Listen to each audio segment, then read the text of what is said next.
Ayan mga kaibigan, good afternoon! Welcome dito sa Agusan Mars. Nakauwi na kami mga kaibigan galing doon sa San Francisco. At saka ito yung ganap namin in this update namin sa aming buhay. Baha si Agusan Mars mga kaibigan. Ayan oh. Ayan, ang daming mga tubig na nabanlas kasi tumubo yung Agusan. So mag-visit kami doon sa farm namin sa corn. Tingnan namin mga kaibigan kung namunga na ba or kinain na ng daga or binaha na po. Kaya punta po tayo in this afternoon. Sama ko si Dudong Junjun, si Carlo at saka si King.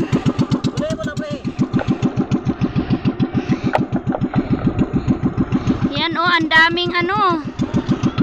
Yan. Welcome sa Tikgon. House ni Ate Maninay. Wala si Bianan mga kaibigan in this update. Pumunta sa Bayugan kasi pa-check up si Ate Hak. May karamdaman daw si Ate Hak mga kaibigan. Kasakit si Ate Hak.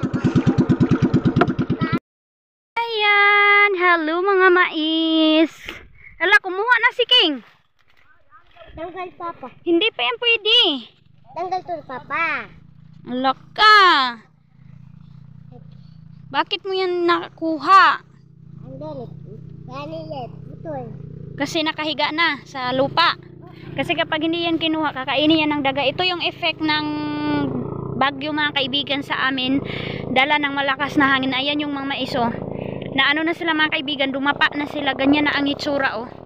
Oh, paharag na sila mga kaibigan. Pero thankful kami kay God pa rin kasi hindi siya na tumba lahat. Nung wala pa siyang bunga. Pero sa ngayon, ayan, namunga na. So ganito na mga kaibigan ganito na sila ngayon. Ayun si Dudong Junjun, nagsorbe siya doon sa loob. Si King sumama. Ayan. Oo, maraming Yes, kapag natumba na siya mga kaibigan, ayan doon sa loob oh. Ilang tayo masyado maka-update doon kasi maano siya mga kaibigan, makati. Sabi ni Dudong Junjun, marami daw po yung nakahapa na hindi na po daw namunga kasi ano na siya natumba na. Oo, madami daw po yung hindi nakabunga. Hindi naman talaga hawak natin ang mga mais. Nono ga! Nono, sayang na, sagdi lang. Di nagpataka na, sige, panguha. Gani. Ano ka mga ongking? Paano na ongking? Panggal. Ikuan nyo ba nga lupa? Ayaw, kaya wala pa na yung unod. Nono. Ayaw, sige, kwa kay sayang na. Sus, kasayang. Ang kunin nga kusit doon. Na. Ha? Okay ra, uy, naalan ba unhunta? Kung ano, kung sino lang yung namunga, yun yung atin. Yan. Tapos, ang tubig baha, dito tayo, parang wala pa naman mga kaibigan tubig baha. Ito po, ma-harvest siya, December 10. Siya ma-harvest po. Kung hindi pa po maaga magbaha, so sana hindi pa aga magbaha. Carl, panguhag katmon, Carl. Honey.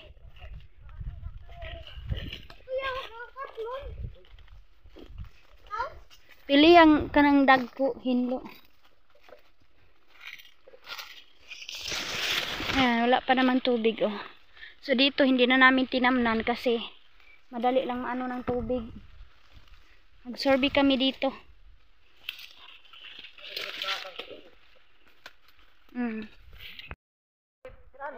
Ayaw biyay si King.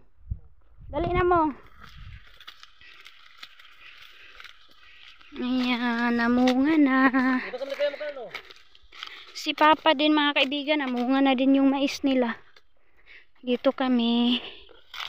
Lord, sana Lord, ibigay mo sa amin itong mais namin, Lord.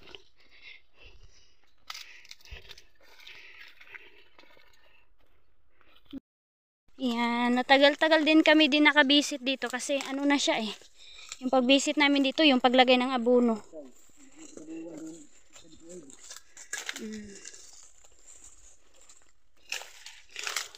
Hallelujah!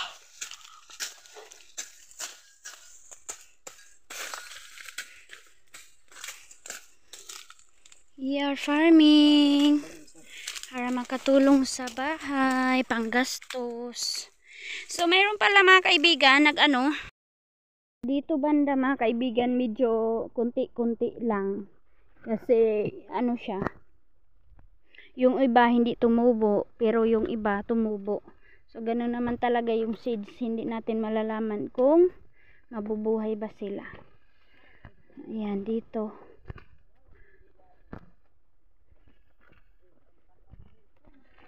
Ayan.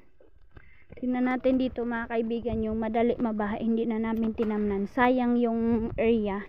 Pero, nasasaktan lang kami mga kaibigan kung tinaniman namin. So, ayan oh. Malaki pa yung space niya na hindi namin natamnan.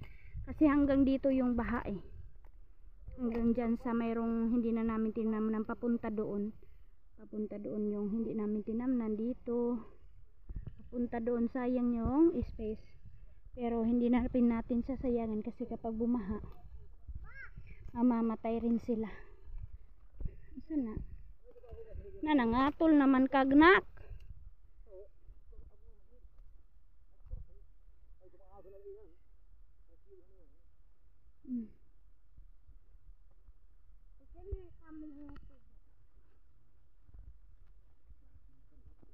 Inani magud na siya diri. Surprise na lang ta.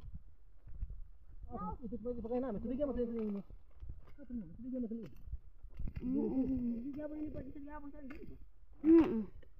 Padung kay dito ang kadto dito sa kawayan. Kuha lang isang kusani si Gaji. Dali gani.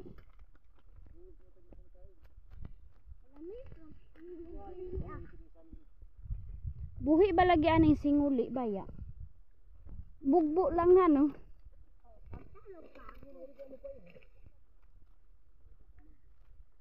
Amo na uhanin na.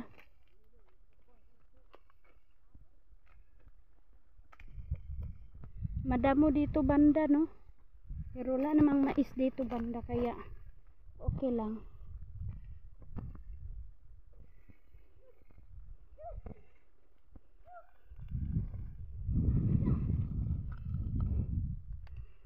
Ay, hayo pa kay ni agaw. Ito na, pakita na si baha. Start na naman laki-laki ng tubig. Lumalaki na naman yung tubig dito sa Agusan Mars. Kasi October na.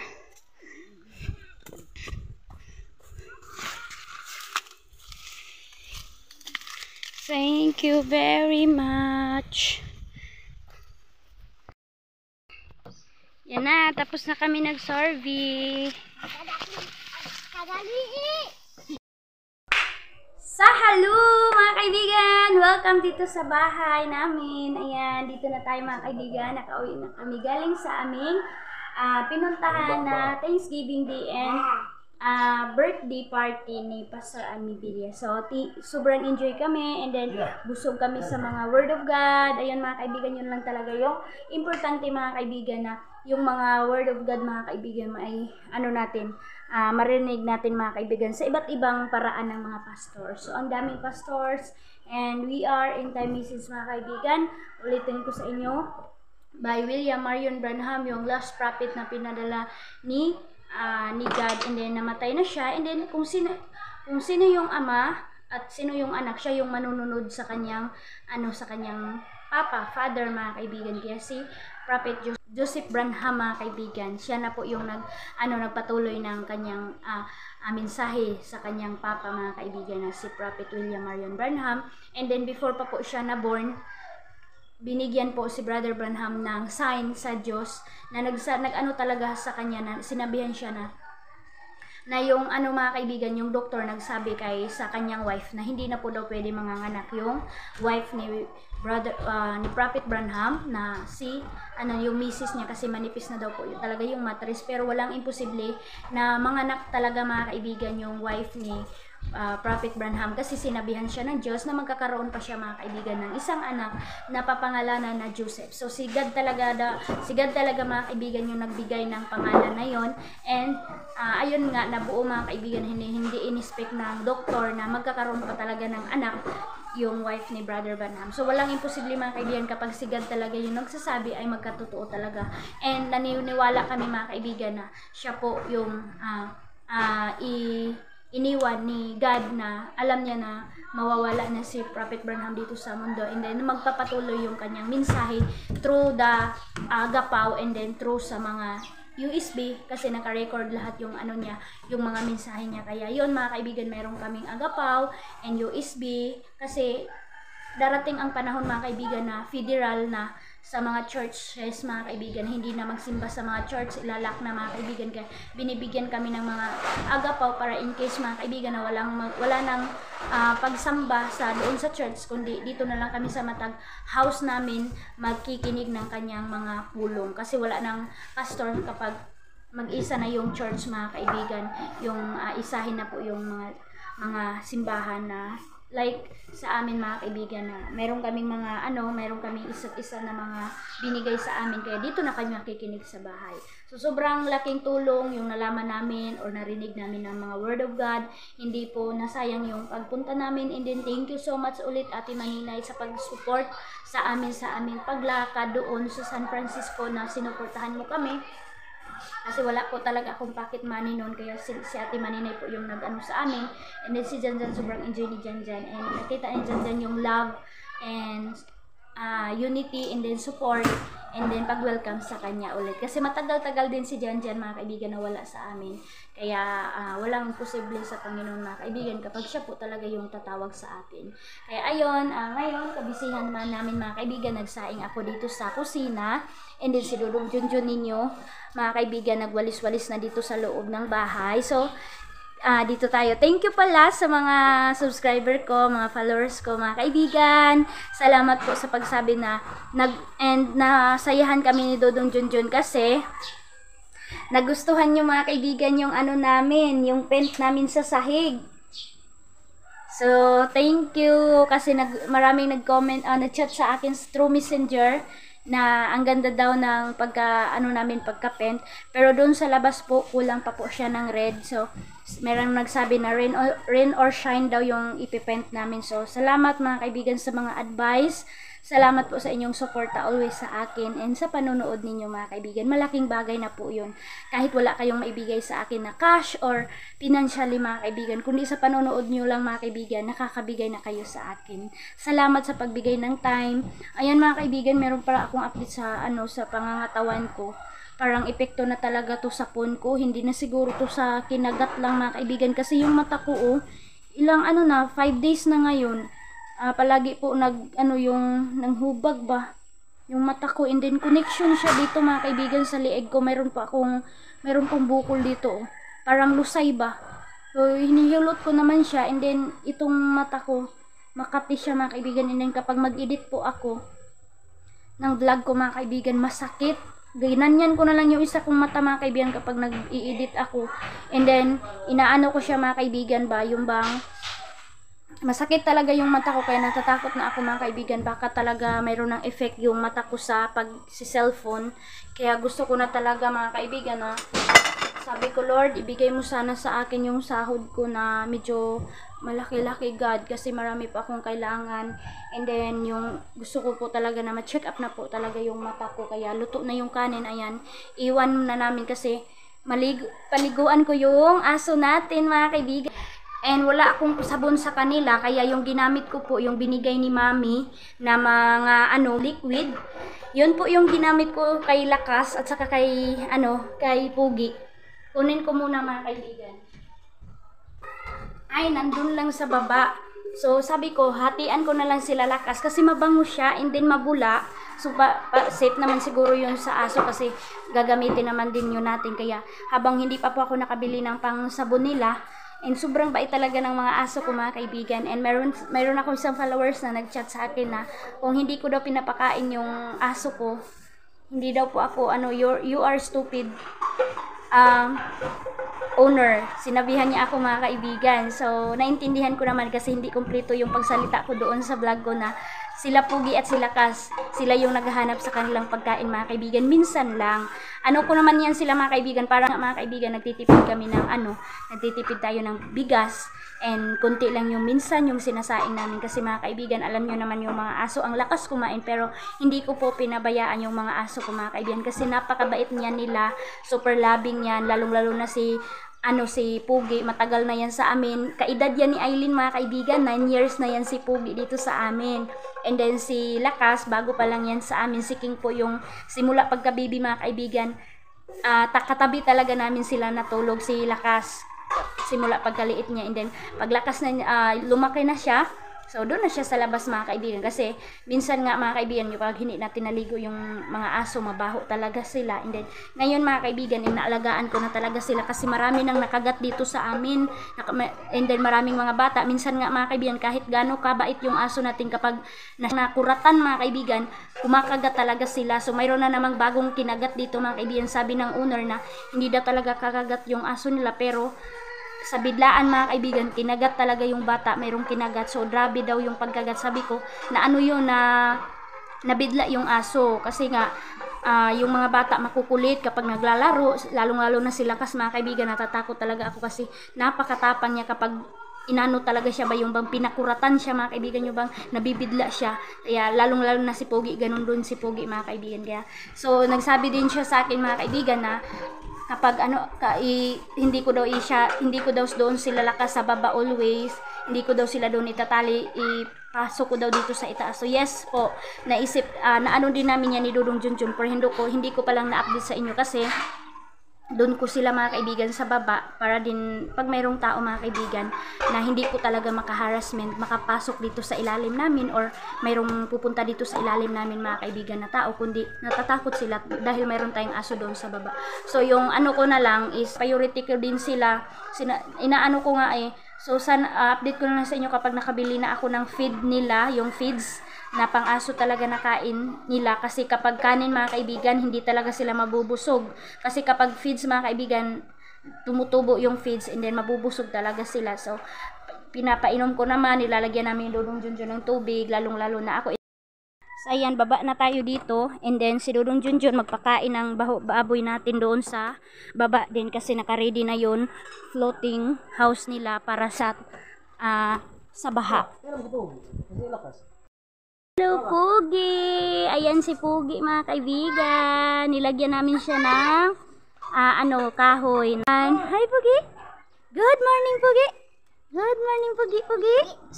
Hi! Hi! Hello! Hello, Pugi! Si Lakas! Kabuhi si Lakas! Ayan. Diba ito si Pugi mga kaibigan? 9 years na siya kasi kaedad ko ni Aileen. Akin yan. Yes, hindi bata pa yung si Lakas. Ano si Lakas? Ha?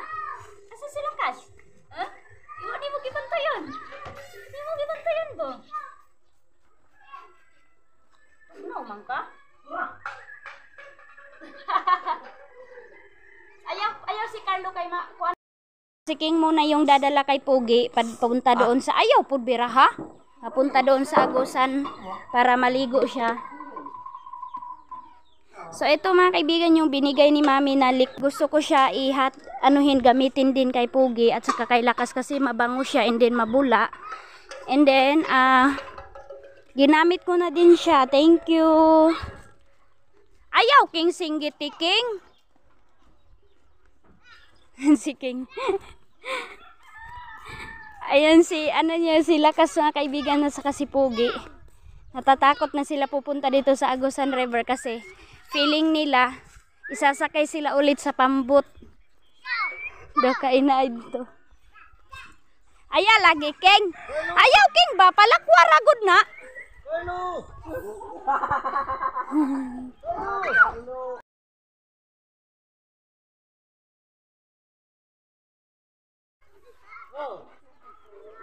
Oh, adto kuno eskwelahan. Kadtuan na lang na. Dali na Pugi, ligo na.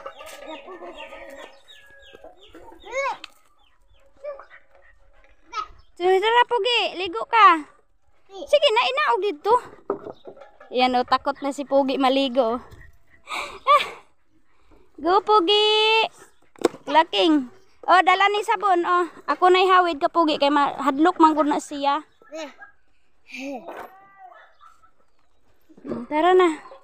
Ligo na tayo Pugi. Halika. Halika Pugs. Dito tayo maligo. Ito yung liguanan ni Pugi dito. Dito kami naliligo. So pahabang patuyuin natin siya mga kaibigan. So sorry po, hindi po kami mga kaibigan. Hindi naman po kami mayaman na mabibili namin lahat ng kailangan sa mga aso namin. Pero hindi po kami nagkulang sa pag-alaga or pagpakain sa kanila. Kasi hindi sila mabubuhay siguro mga kaibigan ng matagal. Kung hindi po namin sila pinakain. Oo, hugaw, lubot. So, andito na si Lakas mga kaibigan, nakuha na namin. So, nag-alakad-lakad pala si Lakas papunta doon sa school. Kasi nakabuhi siya mga kaibigan. So, si Lakas lang talaga ang mahirap paliguan kasi talaga siya. Takutin siya sa tubig, kandingon, sabi ni King. Ayan si Pogi, hinihingal na. So, doon, saan tayo paligo nito, King? Dito na. So, mainit na. So, paliguan muna namin. Oo.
Tintin.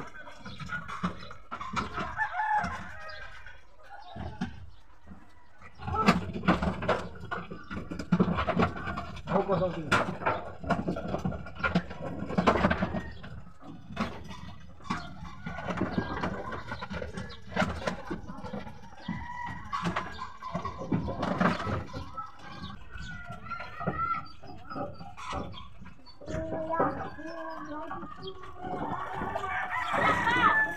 Antay ka. Ay, papagkaligo yan. Tawag na kayo dyan to.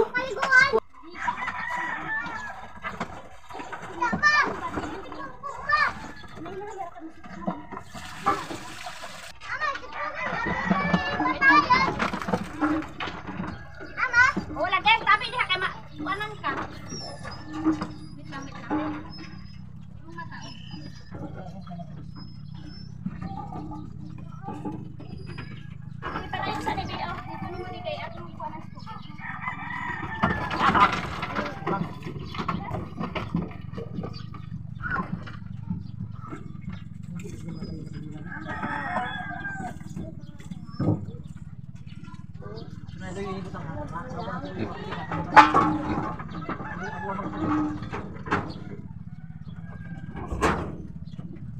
Katilawi! Ano na nakatira?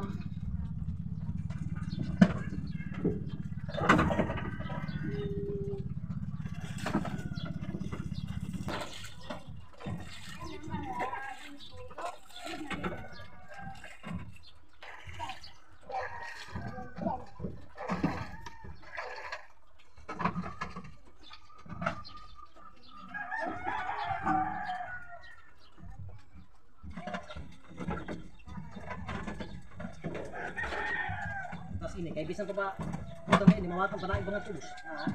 Sabi no. Dito kasi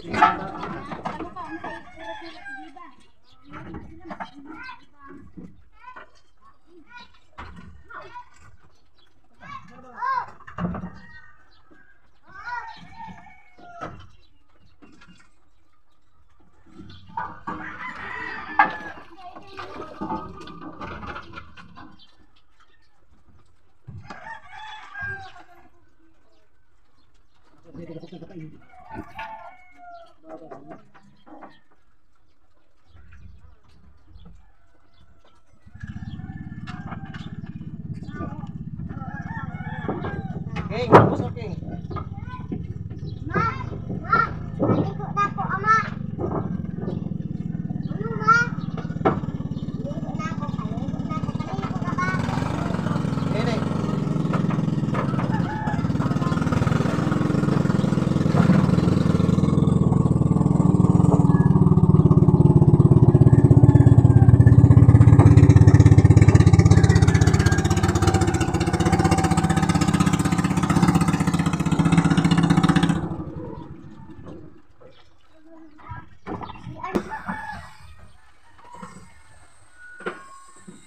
Ahog sa mo. Mahal mga to. Ito kan tayo. Bro, ito kan tayo. Ahog sa mo.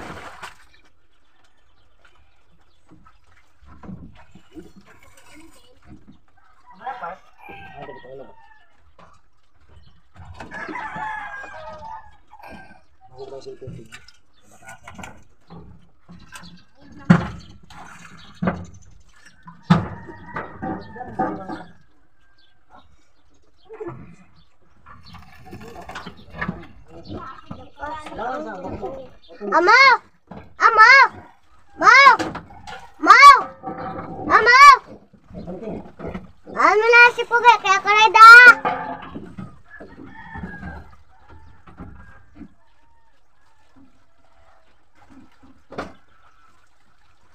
Ama!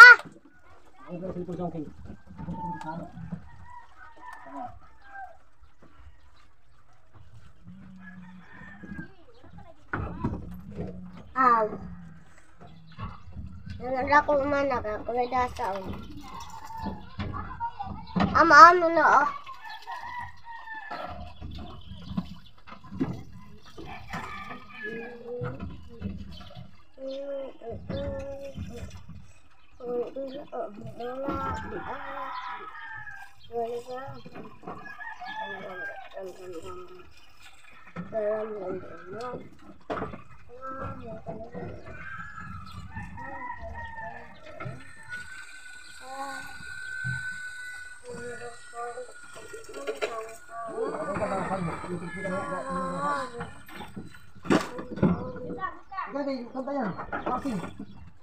Ama! Kulay daw akong pugi! Ama! Kulay daw akong pugi, ma! Ano, ma? So, ayan na yung dalawa mga kaibigan. Malinis na, mabango na. Yay! Napaliguan na natin yung dalawang alaga natin. So, pagkatapos nila dyan matuyo, iakyat namin sila doon sa taas para hindi po sila madumihan.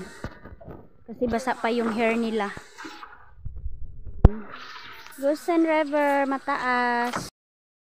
Ayan, dahil wala nang ulan mga kaibigan, so back to gamit naman tayo ng tawas or purified water.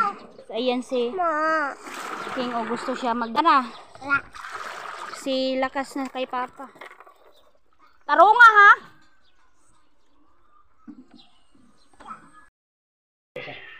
So ayan, good morning mga kaibigan. Pirito time.